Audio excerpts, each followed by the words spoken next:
तर प्रकरण 3 आपल्याला माहिती आहे की उत्पादन आणि रोजगार विषयक सिद्धांत आपण बघतोय. हा अर्थशास्त्रामध्ये, समग्र अर्थशास्त्रामध्ये महत्वाचा प्रश्न आहे.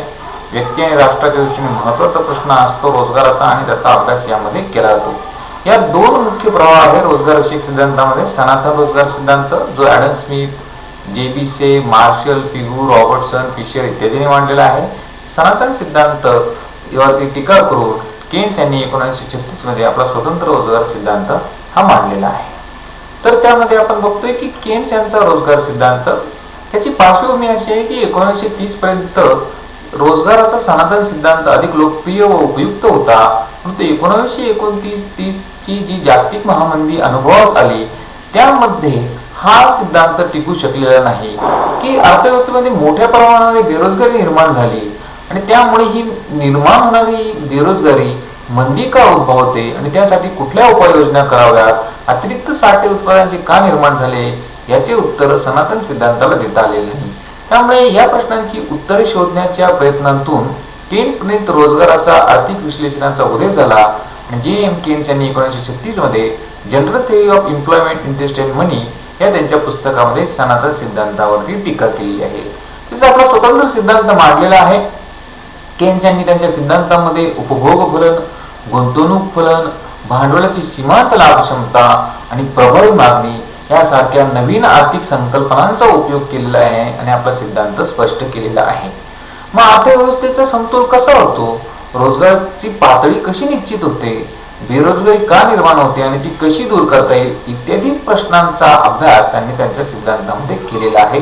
म्हणून जेम केन्स यांनी मांडलेला जो रोजगाराचा सिद्धांत आहे हा सर्वत्र जास्त प्रमाणात स्वीकारला जातो.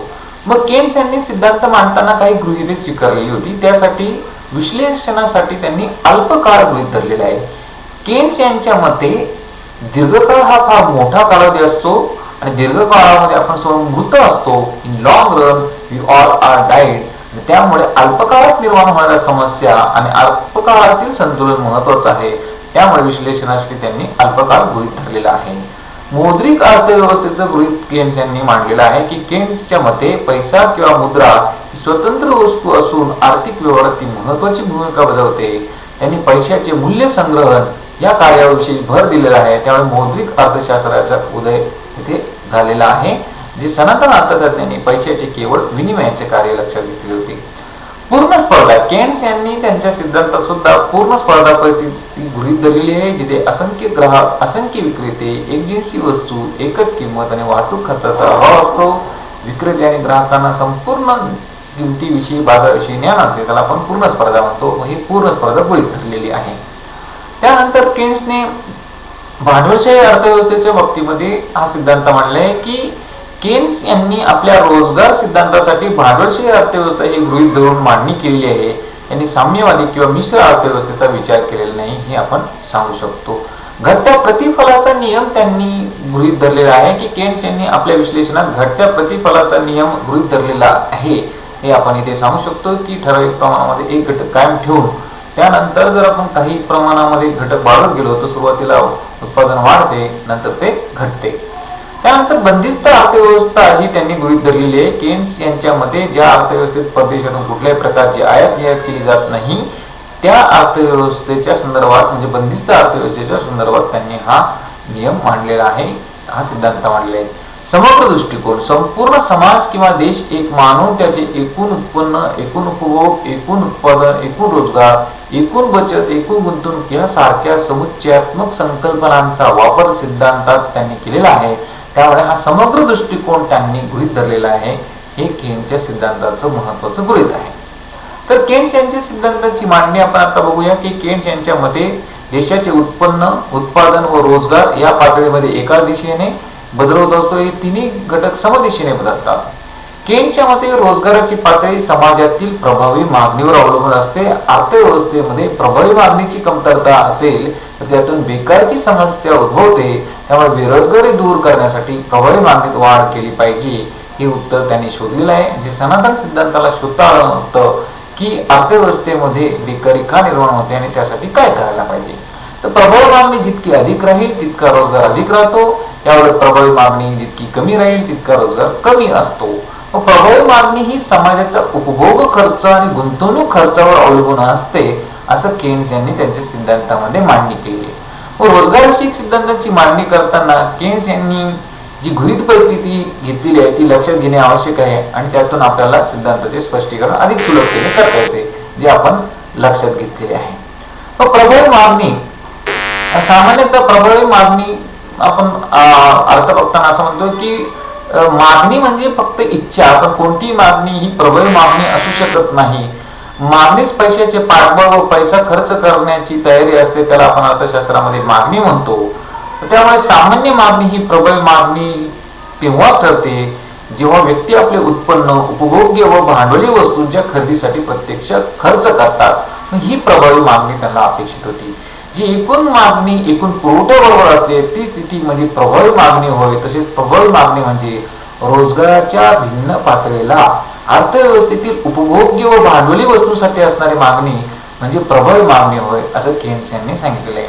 म्हणजे विशिष्ट रोजगार पातळीला जेव्हा एकूण मागणी बरोबर एकूण पुरवठा होतो त्या संतुलनाला प्रभावी मागणी असे म्हणतात आणि तिथे रोजगार हा निश्चित होतो.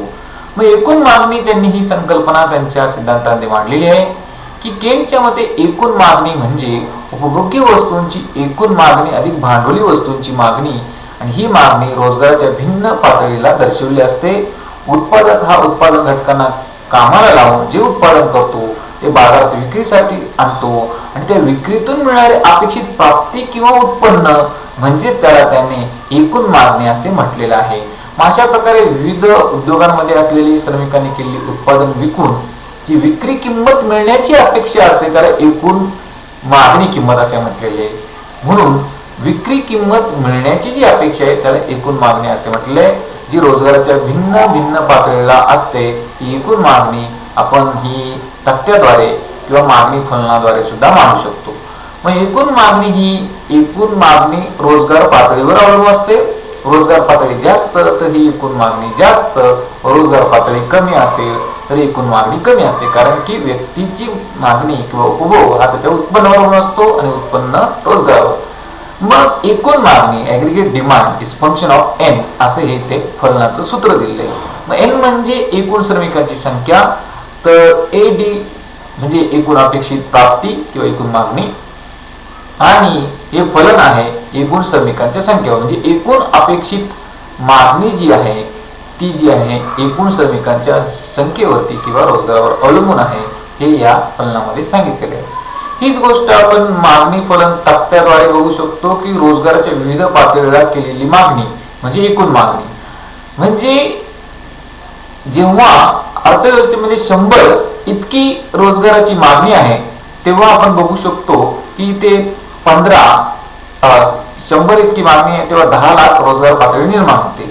150 इतकी मागणी असताना 15 लाख रोजगार पातळी निर्माण होते किंवा 30 लाख रोजगार पातळी असताना 300 इतकी मागणी. म्हणजे रोजगाराच्या विभिन्न पातळीला जी मागणी केली जाते त्याला आपण एकूण मागणी असे म्हणतो आणि रोजगाराच्या विविध पातळीला केलेली मागणी दर्शवणारा तक्ता म्हणून त्याला एकूण मागणी फलन तक्ता असे आपण म्हणतो. मग एकूण मागणी वक्र सुद्धा आपण काढू शकतो जो नेहमीच्या मागणी वक्रापेक्षा भिन्न असतो. केन्स यांच्या सिद्धांतात मागणी वक्र हा सामान्य वक्रापेक्षा भिन्न असून तो खालून वर डावीकडे उजवीकडे वर जाणार आहे. म्हणजे नेहमीचा मागणी वक्र तो वरून खाली येणारा म्हणजे डावीकडून उजवीकडे खाली येणारा असतो तर हा डावीकडून उजवीकडे वर जाणारा असतो. तो रोजगाराची पातळी आणि एकूण अपेक्षित प्राप्ती यात समसंबंध दर्शवतो. म्हणजे आपण इथे बघू शकतो की हा एकूण मागणीचा वक्र जो आहे तो डावीकडून उजवीकडे वर जाणारा आहे आणि नंतर तो असा खाली झुकलेला असतो. मग असा एकूण मागणी वक्र त्यांनी दर्शवलेला आहे. मग एकूण पुरवठा म्हणजे काय तर एक उत्पादक जेव्हा श्रमिकांना रोजगार देतात तेव्हा त्यांना भूमी भांडवल कच्चा माल इत्यादी घटकांना किंमत द्यावी लागते. म्हणजे रोजगार निर्मिती करत असताना उत्पादकाला वेतनाशिवाय करावा लागणारा खर्च याला पुरवठा किंमत असं म्हटलेलं आहे. त्यामुळे उत्पादक निर्माण केलेल्या वस्तूंपासून विक्रीतून सर्व खर्च भरून निघावा म्हणून अपेक्षित उत्पन्नाची प्राप्तीची अपेक्षा ठेवतो. म्हणून उत्पादकाच्या खर्चाविषयीची अपेक्षित प्राप्ती म्हणजे त्याला पुरवठा किंमत होय. आणि जेव्हा उत्पादकाने बाजारात नग विक्रीस आणले असतात त्यापासूनची अपेक्षित प्राप्ती म्हणजे ती एकूण मागणी होय. त्यामुळे भिन्न रोजगार पातळीला एकूण पुरवठा किंमत ही भिन्न असते. या पातळीला पुरवठा किंमत दर्शवणारा तक्ता म्हणजे पुरवठा किंमत खर्च तक्ता आपण हा बघू शकतो की रोजगाराच्या भिन्न पातळीला एकूण पुरवठा खर्च किती आलेला आहे विविध घटकांना. तर 10 लाख रोजगार पातळीला 75 कोटी इतका खर्च आलेला आहे, तर 30 लाख रोजगार पातळीला हा 400 कोटी इतका आलेला आहे.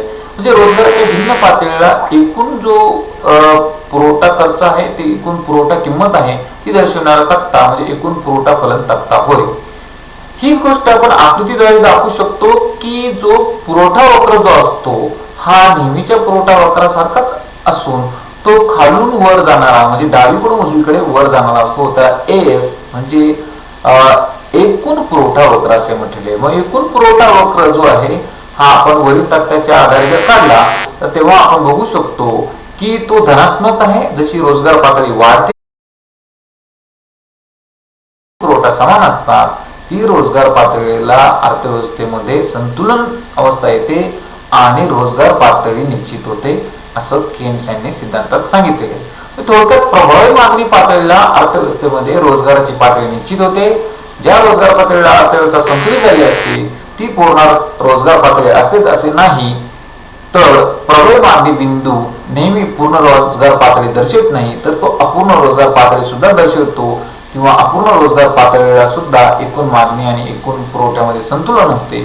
ज्या ठिकाणी एकूण मागणी आणि एकूण पुरवठा समान होता त्या ठिकाणी अर्थव्यवस्थेचे संतुलन होते आणि रोजगार पातळी निश्चित होते. इथे पूर्ण रोजगार असेलच असे नाही.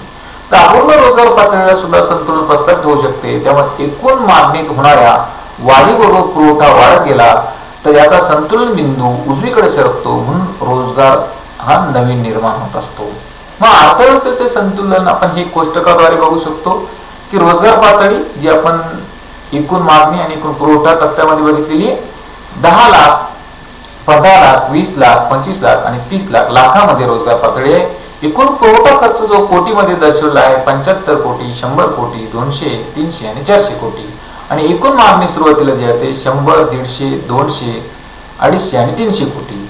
मग सुरुवातीला जी काही अपेक्षित प्राप्ती आहे त्या दृष्टिकोनातून अर्थव्यवस्थेमध्ये काय तर पुरवठा केला जातो आणि 20 लाख इतक्या रोजगार पातळीला एकूण मागणी आणि एकूण पुरवठा यामध्ये संतुलन झालेलं आहे.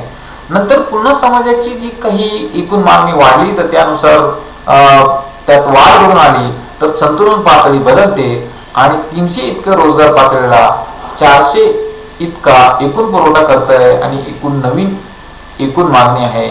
या ठिकाणी पुन्हा दुसरे संतुलन इथे दिसून येते. मग कोष्टकाद्वारे सुद्धा आपण दाखवू शकतो की एकूण मागणी आणि एकूण पुरवठा ज्या ठिकाणी संतुलित असतात एक समान असतात त्या ठिकाणी संतुलन अवस्था असते आणि रोजगार पातळी निश्चित होते. इथे 30 लाख रोजगार पातळी 400 इतका पुरवठा खर्च आणि एकूण मागणीला हा निश्चित झालेला आहे. हीच गोष्ट आपण आकृतीद्वारे दाखवू शकतो की आकृतीमध्ये श अक्षावरती रोजगाराची पातळी आणि उत्पादन दर्शवले आहे. य किंवा वाय अक्षावरती तिथे प्राप्ती दर्शवली आहे. मग इथे जो काही पहिला जो वक्र आहे AD हा एकूण मागणीचा पहिला वक्र आहे आणि नंतर बदललेल्या मागणीचा AD1 असा हा दुसरा वक्र आहे. तो जो आपण आकृती अगोदर बघितला की मागणी वक्रापेक्षा नेहमीच्या मागणी वक्रापेक्षा हा वेगळा आहे भिन्न आहे आणि हा जो आहे तो खालून वर जाणारा आहे आणि पुरवठा वक्र हा खालून वर जाणारा आहे आणि या दोन्हींचं संतुलन ज्या ठिकाणी होतो त्या ई बिंदूमध्ये रोजगाराची पातळी निश्चित होते. ती सुरुवातीला ई या बिंदूमध्ये आहे नंतर रोजगाराची पातळी जी आहे ती E1 बिंदूकडे सरकते. मग सुरुवातीला ओव्हिन इतकं उत्पादन लक्षात घेऊन उत्पादन केलं जातं. मग नंतर त्यावेळेस असं लक्षात येतं की मागणी यापेक्षाही जास्त आहे. मग पुन्हा अजून उत्पादन वाढवलं जातं आणि तेव्हा ई या बिंदूला एकूण मागणी आणि एकूण पुरवठा संतुलित अवस्थेत येतात. त्यानंतर पुन्हा आपण जर बघितलं तर पुन्हा उत्पादन पातळी जी आहे ती वाढवली जाते कारण की पुन्हा एकूण मागणी वाढली आहे म्हणून पुन्हा पुरवठा वाढवला जातो आणि संतुलन पुन्हा E1 बिंदूमध्ये येते. मग रोजगार जो आहे ON पासून तो ON3 इथपर्यंत वाढतो. प्रत्यक्षात रोजगाराची पातळी OF म्हणजे पूर्ण रोजगार पातळी इतकी आहे त्याच्या पूर्वीच म्हणजे ई किंवा E1 बिंदूला संतुलन येते, म्हणजे अपूर्ण रोजगार पातळीला संतुलन निर्माण होते, हे केन्स यांनी त्यांच्या सिद्धांतामध्ये दाखवून दिलेलं आहे. आणि मग यामध्ये आपण म्हणू शकतो की प्रभावी मागणीत होणाऱ्या सततच्या वाढीतून पूर्ण रोजगार पातळी अवस्था येते, परंतु पूर्ण रोजगार पातळीनंतरही जर एकूण मागणीमध्ये जर वाढ झाली तर अर्थव्यवस्थेमध्ये भाववाढ होऊ शकते, उत्पादनावर रोजगारामध्ये भर पडत नाही. म्हणून प्रभावी मागणी जिथे असते की जिथे एकूण मागणी एकूण पुरवठा एकमेकांच्या बरोबर असावा. केन्स यांनी एकूण पुरवठा अल्पकाळ स्थिर मानलेला आहे, त्यामुळे रोजगार पातळीला परिणाम करणारा प्रभावी मागणी हा एकमेव घटक महत्वाचा मानलेला आहे. कारण की अल्पकाळात पुरवठा स्थिर असतो म्हणून मागणी हा घटक महत्वाचा आहे. म्हणून प्रभावी मागणीद्वारे संतुलन अवस्था किंवा रोजगार पातळी निश्चित करणे. अर्थव्यवस्थेत एकूण मागणी वाढवण्यासाठी उपभोग्य वस्तूंची मागणी किंवा भांडवली वस्तूंची मागणी यात वाढ करते. उदाहरणार्थ टूथपेस्ट ही उपभोग्य वस्तू आहे आणि टूथपेस्ट बनवणारे मशीन ही भांडवली वस्तू, या दोन्हींच्या मागणीमध्ये आपल्याला वाढ करावी लागेल, म्हणजे गुंतवणुकीमध्ये आणि उपभोग खर्चात वाढ करावी लागेल. एकूण उत्पादन पातळी व एकूण उपभोग पातळी यातील अंतर भरून काढण्यासाठी गुंतवणुकीत वाढ करावी लागते. जेव्हा आवश्यकतेपेक्षा गुंतवणूक कमी पडल्यास अर्थव्यवस्थेमध्ये बेरोजगारी निर्माण होते. यामुळे प्रबळ मागणी मार्फत आपण एक उपभोग खर्चात किंवा गुंतवणुकीत वाढ करून बेरोजगारी दूर करू शकतो, असं केन्स यांनी सांगितले. मग केन्स यांनी 1936 मध्ये General Theory of Employment and Interest and Money या पुस्तकामध्ये सनातन सिद्धांतावर टीका करून प्रभावी मागणीद्वारे बेरोजगारीची जी समस्या आहे ती दूर करता येते असं आपल्या पुस्तकामध्ये मांडले. मग प्रभावी मागणी समाजाच्या एकूण खर्चातून व्यक्त होते असं सांगितलेलं आहे. प्रभावी मागणी एकूण उत्पादनातून व्यक्त होते. एकूण उत्पादनाची उपभोग्य वस्तू आणि भांडवली वस्तू असे दोन घटक होतात. उपभोग्य वस्तूवरील खर्च व भांडवली वस्तूवरील खर्च मिळून राष्ट्रीय खर्च होतो. मग आपण टूथपेस्टवर केलेला खर्च आपला हा उपभोग्य वस्तूवरील खर्च आहे आणि टूथपेस्ट बनवणाऱ्या मशिनरीसाठीचा खर्च हा भांडवली वस्तूंचा खर्च आहे. मग परिणामकारक मागणी किंवा प्रभावी मागणी म्हणजे काय?